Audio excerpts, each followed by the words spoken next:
সবচেয়ে গুরুত্বপূর্ণ আপডেট দিই আপনাদের। 24 ঘন্টায় 10,000 আবেদন, শিক্ষক নিয়োগ প্রক্রিয়ায় 13,000-এর বেশি আবেদন। নবম দশম একাদশ দ্বাদশের শিক্ষক নিয়োগের প্রক্রিয়া, নবম দশম শ্রেণীতে আবেদনের সংখ্যা বেশি।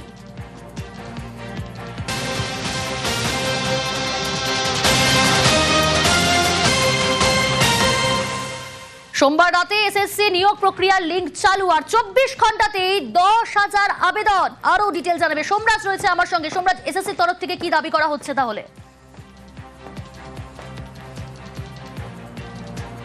দেখো, তোমাকে এই মুহূর্তে একটি গুরুত্বপূর্ণ আপডেট দিই যে শুধুমাত্র যে ফ্রেশার্স অর্থাৎ যারা বিএড করেছেন, যারা শিক্ষকের চাকরির জন্য অপেক্ষা করেছিলেন তারাই শুধুমাত্র আবেদন করেছেন সেটা নয়।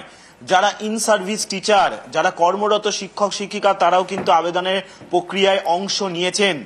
যোগ্য শিক্ষক শিক্ষিকা অধিকার মঞ্চের তরফে আন্দোলন করা হচ্ছে, পাশাপাশি আরো একটি সংগঠনের তরফে আন্দোলন করা হচ্ছে যে তারা পরীক্ষা দিতে চান না। কিন্তু এসএসসির কাছে সোমবার রাত 10:30টার পর থেকে গতকাল রাত 10:30টা পর্যন্ত যত সংখ্যক আবেদন জমা পড়েছে, 13,000-এরও বেশি আবেদন জমা পড়েছে, অর্থাৎ রেজিস্ট্রেশন হয়েছে।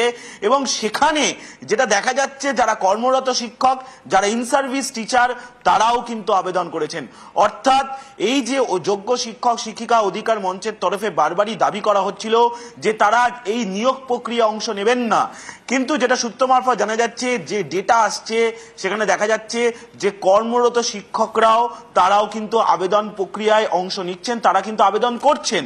এবং যেটা আরো জানা যাচ্ছে, এই যে 13,000-এরও বেশি আবেদন জমা পড়লো এসএসসিতে গত 24 ঘন্টায়, সেখানে সব থেকে বেশি আবেদন জমা পড়েছে নবম দশম স্তরের শিক্ষক নিয়োগ প্রক্রিয়ার ক্ষেত্রেই।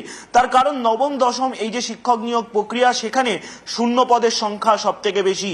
এবং তোমাকে জানিয়ে রাখি, এই যে গতকাল কলকাতা হাইকোর্টের যে ওবিসি মামলার যে রায়, সেই পরিপ্রেক্ষিতে সেই রায়ের কপি আপলোড হলেই আজকে এসএসসি বৈঠকে বসবে। কিন্তু সেক্ষেত্রে এসএসসির আধিকারিকরা বলছেন আবেদন নেওয়ার ক্ষেত্রে কোনো বাধা নেই, তাই যে প্রক্রিয়া এখন এসএসসি পরিচালনা করছে সোমবার রাতের পর থেকে, সেই প্রক্রিয়া চলতে থাকবে বলেই এসএসসির আধিকারিকরা জানাচ্ছেন। কিন্তু সব থেকে গুরুত্বপূর্ণ যে শুধুমাত্র ফ্রেশার্সরা নয়, কর্মরত শিক্ষকরাও অর্থাৎ যারা ইন সার্ভিস টিচার, তারাও কিন্তু এই প্রক্রিয়া অংশ নেওয়ার জন্য রেজিস্ট্রেশন করেছেন। তবে অবশ্যই কিছু গোপনীয়তার স্বার্থে কারা করছেন সেই তথ্য এখনো প্রকাশ্যে নিয়ে আসতে চায় না এসএসসি। কিন্তু যেটা সূত্র মারফত আমরা জানতে পারছি যে শুধুমাত্র ফ্রেশার্স নয়, ইন সার্ভিস টিচাররাও কিন্তু আবেদন প্রক্রিয়ায় অংশ নিয়েছেন এবং তারাও রেজিস্ট্রেশন করছেন।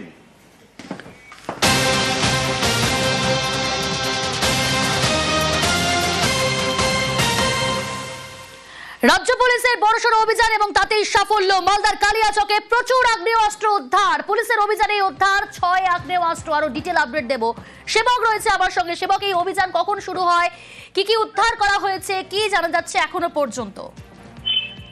একদমই, দেখো, মালদার কালিয়াচক থানা পুলিশ গোপন সূত্রে খবর পায়, সেই মতো মালদহের কালিয়াচকের মজমপুর এলাকায় একটি লিচু বাগানে হানা দেয়। সেইখানেই অস্ত্র কারবারিকে গ্রেফতার করা হয়। তার কাছ থেকে বিপুল পরিমাণ আগ্নেয়াস্ত্র পাওয়া গিয়েছে। পুলিশ সূত্রে যা খবর, সব মিলিয়ে 6টি আগ্নেয়াস্ত্র পাওয়া গিয়েছে। তার মধ্যে 2টি পাইপগান, 4টি অত্যাধুনিক পিস্তল রয়েছে। এর পাশাপাশি প্রায় 34 থেকে 35 রাউন্ড গুলি রয়েছে, ম্যাগাজিন রয়েছে। এত বিপুল সংখ্যক অস্ত্র কোথায় নিয়ে যাওয়া হচ্ছিল, কোথা থেকে এই ব্যক্তি পেল, সবটাই তদন্ত করে দেখা হচ্ছে। ধৃত মনিরুল ইসলাম শেখ মজমপুরের বালুগ্রাম এলাকায় বাসিন্দা। পুলিশ প্রাথমিকভাবে মনে করছে সে অস্ত্র কারবারি। তাকে আজকে কিছুক্ষণের মধ্যেই মালদা জেলা আদালতে তোলা হচ্ছে। তাকে আরো জিজ্ঞাসাবাদের জন্য হেফাজতে নেবে পুলিশ, কারণ তাকে জেরা করে আরো তথ্য পাওয়ার আশা করা হচ্ছে।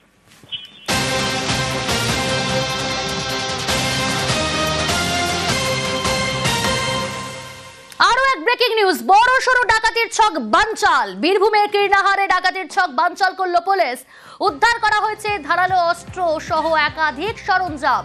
ইন্দ্রজিৎ রয়েছে আমার সঙ্গে। ইন্দ্রজিৎ, কিভাবে বানচাল করলো পুলিশ এই ডাকাতির ছক? কাউকে আটক বা গ্রেফতার? কতজনকে গ্রেফতার করলো? দেখো, একদম যেটা বলে রাখবো, বীরভূমের যে নানুর এলাকা রয়েছে সেখানে কীর্ণাহাট থানাতে, কীর্ণাহাট থেকে কুটিসাগর যাওয়ার রাস্তাতে গত রাত্রে একদম রাত্রি 2টোর সময় বেশ কিছু ব্যক্তি জড়ো হয়েছিল এবং পুলিশ সূত্রে খবর ছিল ওই সমস্ত ব্যক্তিরা ডাকাতির উদ্দেশ্যে ওই জায়গায় জড়ো হয়েছে। এবং তারপরই কীর্ণাহাট থানা পুলিশ গিয়ে একদম তাদেরকে হাতে নাতে পাকড়াও করে এবং তাদের কাছ থেকে বেশ কিছু ধারালো অস্ত্র সহ ডাকাতির সরঞ্জাম উদ্ধার করেছে পুলিশ, এমনটাই কিন্তু জানা যাচ্ছে। এছাড়া 5 জনকে 5 জনকে গ্রেফতার করা হয়েছে ঘটনাস্থল থেকে এবং তাদেরকে বোলপুর যে মহকুমা আদালত রয়েছে সেখানে পাঠানো হয়েছে এবং পুলিশের পক্ষ থেকে 14 দিনের পুলিশের রিমান্ড চাওয়া হচ্ছে, কারণ আরো কোথাও তারা ডাকাতির সঙ্গে যুক্ত রয়েছে কিনা না বা আগে কোথাও কিছু করেছে কিনা না সেই সমস্ত বিষয়গুলি জানার জন্য পুলিশের রিমান্ড চাওয়া হচ্ছে। বেশ,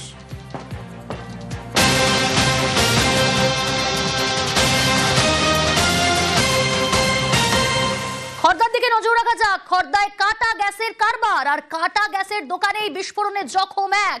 বন্দিপুর পঞ্চায়েতে দক্ষিণ মাঠ এলাকার ঘটনা। বারবার অভিযোগ করেছেন, সরব হয়েছেন স্থানীয় বাসিন্দারা। তারপর এই ঘটনা, স্থানীয় বাসিন্দারা কি বলছেন, কি অভিযোগ তাদের একবার শোনাই আগে আপনাদের। এখানে গ্যাসের কাজ হয়, কাজ হওয়ার পরে একটা অ্যাক্সিডেন্ট হওয়ার পরে গ্যাসটা লিকেজ করে কোনো রকম, পরে কোনো রকম আগুন জ্বলে যায়। গ্যাসটা নিয়ে আগুন জ্বলে, আপনি গাছপালা দেখুন সব আগুন জ্বলে গেছে। ওটা মানে ব্যবসা হয় আর কি। হ্যাঁ ইয়েস এখানে হ্যাঁ, তাহলে আগুন ধরে গেছিল, ওখানে আগুন ধরেছে, এখানে এসে ফেলেছে। বাস কখন সেটা? রাত 11টার সময়। তারপরে তোমরা কি আতঙ্কিত? আমরা ঘর বাড়ি জিনিসপত্র পর্যন্ত পড়ে গেছে। খর্দায় কাটা গ্যাসের কারবার, কাটা গ্যাসের দোকানে বিস্ফোরণে জখম এক। বন্দিপুর পঞ্চায়েতে দক্ষিণ মাঠ এলাকার ঘটনা। কাটা গ্যাসের কারবারের প্রতিবাদে সরব স্থানীয়রা। 7টি গ্যাস সিলিন্ডার বাজেয়াপ্ত পুলিশের। সুবীর রয়েছে প্রতিনিধি আমার সঙ্গে। সুবীর, কতদিন ধরে এইভাবে কাটা গ্যাসের কারবারি চলছে সেখানে? পুলিশ প্রশাসন কি টের পায়নি? কি ব্যবস্থা নিয়েছেন তারা? দেখো, খড়দহ বিধানসভার অন্তর্গত ডাঙ্গাডিংলা এলাকা, সেই এলাকায় কিন্তু এইভাবেই কাটা গ্যাসের ব্যবসা চলতো এবং এই যে গ্যাসের ব্যবসা চলতো সেই জায়গা থেকে কিন্তু এই যে কাটা গ্যাসের ব্যবসা চালাতেন তা কিন্তু বারংবার এলাকার বাসিন্দারা জানিয়েছিল যে জনবহুল এলাকাতে এইভাবে কাটা গ্যাসের ব্যবসা চালানো যাবে না, আপনি বন্ধ করুন। সেই জায়গা থেকে কিন্তু একদম প্রশাসনের নাকের ডগা এইভাবে কিন্তু কাটা গ্যাসের ব্যবসা চলতো।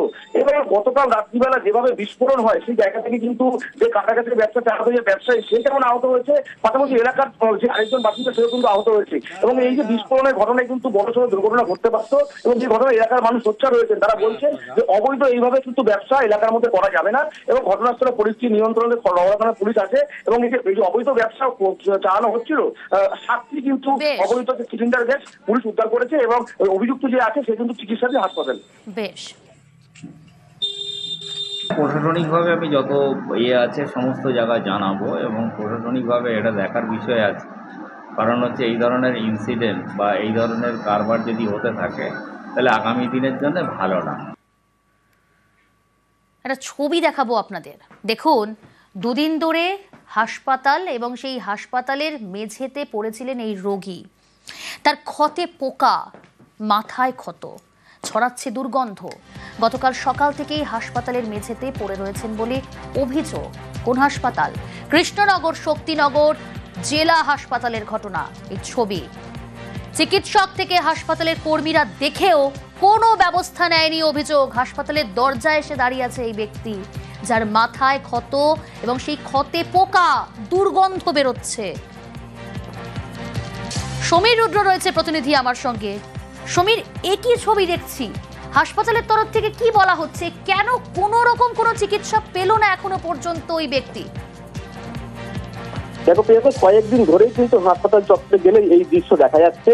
এক মানসিক ভারসাম্যহীন অজ্ঞাত পরিচয় ব্যক্তি, যার মাথায় গভীর ক্ষত এবং সেখানে পোকা কিলবিল করেছে এবং দুর্গন্ধ ছড়াচ্ছে এবং সে যন্ত্রণায় কাটাচ্ছে।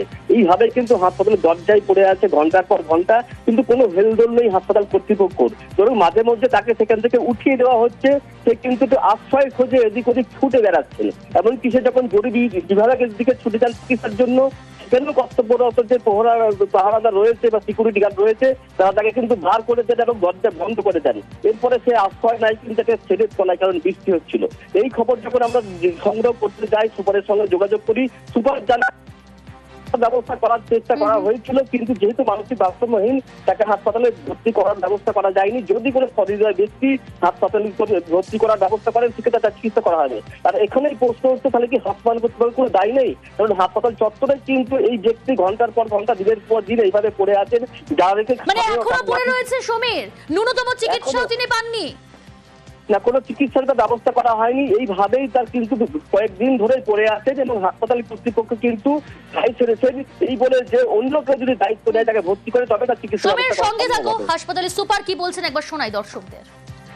রাস্তায় যিনি আছেন তার ট্রিটমেন্ট করার স্কোপ আমাদের কাছে নেই। তার কি কি অসুবিধা আছে সেই জিনিসটাও আমরা প্রপার ওয়েতে জানি না। হিউম্যানিটেরিয়ান গ্রাউন্ড থেকে আমরা ওনার কাছে, আমাদের স্টাফ যারা আছে তারা তার কাছে ভর্তি করার জন্য, তাকে নিয়ে আসার জন্য গিয়েছিলেন। তিনি রেজিস্ট করেছেন, তিনি ভর্তি হতে চাননি। আমরা তাও চেষ্টা করব, যদি অন্য কেউ মনে করেন যে ভর্তি করতে পারবেন আমাদের কাছে, he or she is welcome. Samir হাসপাতালের সুপার বলছেন রাস্তায় যিনি থাকছেন তাকে চিকিৎসা করার স্কোপ আমাদের নেই, কিন্তু এই ব্যক্তি তিনি তো হাসপাতালের একেবারে দোরগোড়ায়, তিনি নিজে থেকে পৌঁছেছেন, তিনি মানসিক ভারসাম্যহীন হলেও তিনি ন্যূনতম চিকিৎসা পাওয়ার জন্য পৌঁছে গেলেন হাসপাতালের দোরগোড়ায়। এখনো পর্যন্ত তার ক্ষতে পোকা, গায়ে দুর্গন্ধ, মাথায় আঘাত, গুরুতর চোট, তারপরেও চিকিৎসা পাচ্ছেন না। একদমই তাই। আর এখানেই কিন্তু অমানবিক যে রূপ ফুটে উঠেছে কিন্তু হাসপাতাল কর্তৃপক্ষ এবং স্থানীয় বাসিন্দারা তা নিয়ে প্রশ্ন তুলেছে যে এমনিতে কিন্তু এই হাসপাতাল বেহাল অবস্থা, সাধারণ মানুষ সেখানে চিকিৎসা পান না, সেখানে একজন যে নাম পরিচয়হীন মানসিক ভারসাম্যহীন লোক যদি চিকিৎসা পাবেন না, সেখানে তার যে চিকিৎসা এখানে আশা করা যে বৃথা, সেটা কিন্তু এক ডাক্তার স্বীকার করে নিচ্ছে স্থানীয় বাসিন্দারা। তার কারণ এই হাসপাতালে কিন্তু সাধারণ মানুষের চিকিৎসা পান না এবং এটা বেহাল অবস্থা কিন্তু এই হাসপাতাল চত্বরে, এবং সেখানে হাসপাতাল চত্বরে এক রোগী পড়ে আছে, তার কোনো চিকিৎসা ব্যবস্থা কিন্তু এখনো পর্যন্ত হাসপাতাল কর্তৃপক্ষ করেনি। বেশ।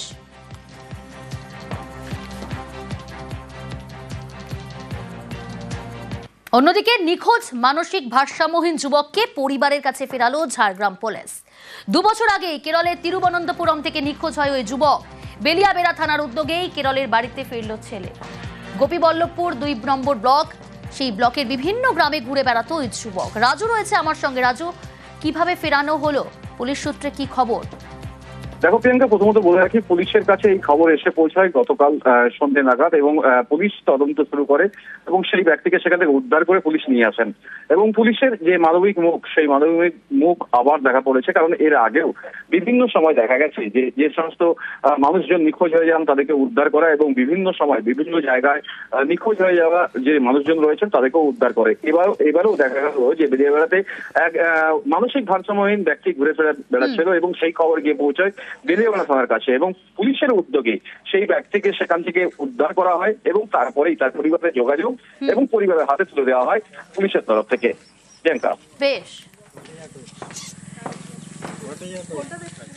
আমাদের গ্রামে ঘোরাঘুরি করছিল, বারিক মোড় এলাকায় ঘোরাঘুরি করছিল, তো দেখতে পাই।